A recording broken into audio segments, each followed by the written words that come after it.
Paul Schrade, who was with my father when he was shot, was a union leader, one of the heads of the United Auto Workers. He was the guy who recruited Cesar Chavez into the labor movement. And he introduced him to my father, and they became best friends. And so Paul was very, very close to my father and was with him. The first bullet that Sirhan fired hit Paul Schrade in the head. And Paul Schrade has never believed that Sirhan killed my father. Wow. He knows that he shot him. But Sirhan, and so I ended up, Paul forced me to sit down to read the autopsy report, stuff I never wanted to do, and to look at all the evidence that has accumulated since my father's death. And so Ethel's your mother, right? Ethel's my mother. All right. So Sirhan there was 77 eyewitnesses in the kitchen of the Ambassador Hotel when my father was killed. And many, many of them had a view of what happened. Very few of them could view the whole scene, but they could view parts of it. Everybody, without exception, places Sirhan from 5 feet to 10 feet away from my father in front of him. He never got behind him. He was always in front with a table between them, a steam table. Sirhan fired 2 shots at my father. The first one hit Paul Schrade in the head. The second one hit a door jamb at my father's head level behind my father. Then he was grabbed by Carl Olker, who was the concierge at the Ambassador Hotel, and by Rafer Johnson and 6 other people.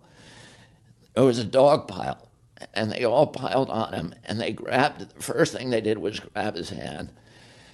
They directed in the opposite direction, and they could not get the gun away from him. And he was powerful as a Superman, they said. So they were all trying to take the gun away from him. Only this big. He's a little guy. And he fired 6 shots in the other direction. All of them hit people. One person got hit twice, but all those bullets are accounted for. There were only 8 chambers in his gun. And 2 were fired toward my father and 6 in the opposite direction. And we know what happened to every one of those bullets. My father was shot 4 times. One of the shots, and all 4 times were from behind. What? And with a gun and they were all what the coroner, Thomas Noguchi, said, contact shots. And the barrel of the gun was touching my father when the trigger was pulled. And he had carbon tattoos from all 4 shots. One of the shots went harmlessly through his sleeve and through his shoulder pad. All of the shots were fired from a low angle toward the ceiling. Whoever fired those shots was standing behind him, concealing the gun and firing at the same time that Sirhan was distracting people, essentially.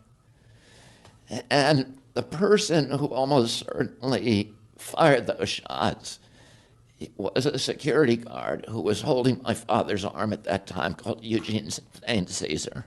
And a dozen people saw him with his gun drawn. My father fell back on him, and as he fell, he turned and pulled off Cesar's clip-on tie. Cesar lied to the police about his gun. He told many, many different stories about when he had drawn his gun. He lied. He said he did own a .22. The police didn't talk to him that night, didn't confiscate his gun. The time they talked to him, he said, yeah, I owned a .22, but I sold it a month before the shooting. As it turns out, that was a lie. He sold it a month after the shooting, and he sold it to a man who worked with him in the high security section of the Lockheed factory here in Los Angeles, who then moved to Arkansas, later talked to investigators and said, yeah, he had a receipt for when it was sold, and it was sold in July. My father was killed in June. And Caesar told him at that time, this gun was used in a crime, so don't talk to anybody about it. Caesar, as it turns out, is a CIA asset. He died about 3 weeks ago. And he died in the Philippines, where he's lived for the past 3 decades. And but he's almost certainly the person who killed my father. Now, his job as a security guard that night, he got 5 days before, when it was already known that my father was going to be speaking there. We don't know exactly what happened, but there are, and then, the investigation was a botched investigation. It appears to have been deliberately botched by the LAPD. It was run by people within the LAPD, all of whom there was a special unit created called Special Unit Senator to investigate my father's death. Almost all the members of that unit were ex-CIA agents who had trained in the CIA farm in Virginia and shipped down to Latin America to do dirty tricks work there, and then brought back for this investigation. And they destroyed, before Sirhan's trial, they destroyed 1,200 pieces of evidence, including all the bullets. And about 1,200 photographs as well that were taken in the room that night. There's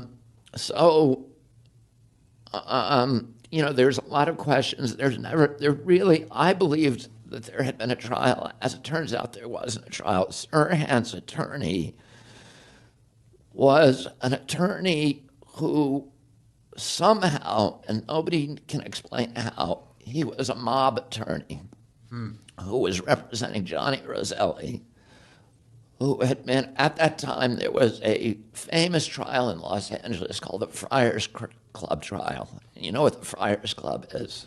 Please. What is it? The Friars Club is where they started roasts. Oh, okay. And it was all the Rat Pack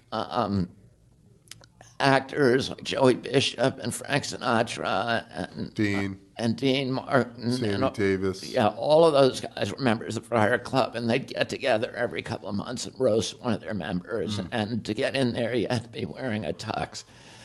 And they also had a gambling, a poker game or a gambling casino. I'm not sure which, but there was a poker game in there.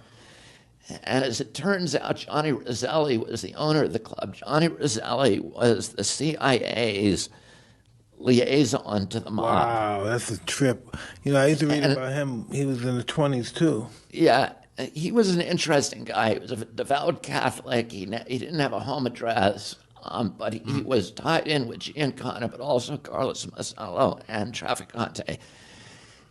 He had installed secret cameras in the Friars Club so they could read everybody's cards, and they were cheating. He got caught, and he was on trial at the time my father was killed, and it was a huge trial. During that trial, his attorney got arrested for having the grand jury transcripts, which is illegal for anybody to have. It's a serious crime. You go to jail for it. And somehow he had gotten the transcripts of the grand jury. So, and clearly the mafia had bribed somebody to get that, given it to the attorney. The attorney wouldn't tell where he got it, but he was facing criminal charges, also disbarment. And in the middle of all that, he was somehow appointed as Sirhan's attorney. He told Sirhan to plead guilty. If Sirhan had pleaded innocent, there was no way that he could have gotten convicted, because the bullets that were in his gun, the bullets that killed my father, did not match the ballistics of the bullets in his gun, or the bullets that hit the other 8 people in the room. Cover up big time.